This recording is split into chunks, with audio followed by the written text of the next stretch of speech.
একজন সত্যিকারের ভদ্র ভালো মানুষকে আমরা হারিয়েছি। তার মৃত্যুতে দেশ একজন যোগ্য রাজনীতিককে হারিয়েছেন। আজ আমরা উপস্থিত হয়েছি চিরবিদায় বা জানাবার জন্যে আমাদের এক সংগ্রামী সাথী, বিশিষ্ট পার্লামেন্টেরিয়ান, ব্রাহ্মণবাড়িয়া বৃহত্তর কুমিল্লা অঞ্চলের একজন অতি জনপ্রিয় জনপ্রতিনিধি জনাব হারুনুর রশিদকে বিদায় জানাবার জন্যে। তিনি পাঁচবার জাতীয় সংসদের সদস্য নির্বাচিত হয়েছিলেন। 4টি সংসদে আমি তার সহকর্মী ছিলাম। তার মতো অমায়িক সজ্জন খুবই বিরল আমাদের দেশে। তিনি ত্রাণ প্রতিমন্ত্রী ছিলেন।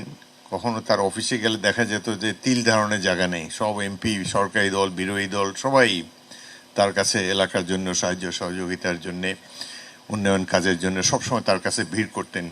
তিনি হাসি মুখে সবাইকে সন্তুষ্ট করতে পারতেন। এটি একটি বিরল গুণ আমি তার মধ্যে দেখেছি। তার কক্ষ থেকে কিছু না পেলেও তিনি সবাইকে সন্তুষ্ট চিত্তে বিদায় নিতে দেখেছি। অত্যন্ত সজ্জন ব্যক্তি ছিলেন, অমায়িক ছিল তার ব্যবহার, সাধারণ মানুষের সাথে তার গভীর যোগাযোগ ছিল। একজন সত্যিকারের জনপ্রতিনিধি ছিলেন জনাব হারুনুর রশিদ। তার মৃত্যুতে দেশ একজন জাতীয়তাবাদী ঘরানার একজন মহান নেতাকে আমরা হারিয়েছি। তিনি সততার এবং অন্যান্য বিষয়ে কখনোই কোনো ধরনের কম্প্রোমাইজ করেন নাই।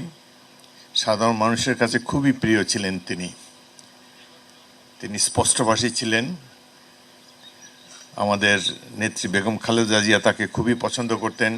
শহীদ রাষ্ট্রপতি জিয়াউর রহমানের সময়ও তিনি সংসদ সদস্য নির্বাচিত হয়েছিলেন। অত্যন্ত সাদা মনের একজন মানুষ ছিলেন।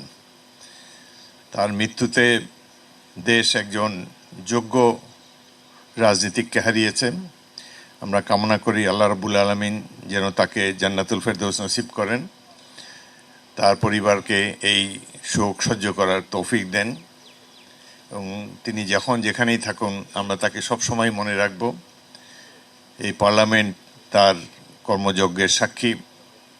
তিনি একজন সংসদ সদস্য রূপে মানুষের অনেক উপকার করে গিয়েছেন, এলাকার শিক্ষা বিস্তারে গুরুত্বপূর্ণ ভূমিকা রেখেছেন। একজন সত্যিকারের ভদ্র ভালো মানুষকে আমরা হারিয়েছি। আমরা তার রুহের মাগফিরাত কামনা করি। আপনাদের সবাইকে ধন্যবাদ। আল্লাহ হাফেজ। আসসালামু আলাইকুম।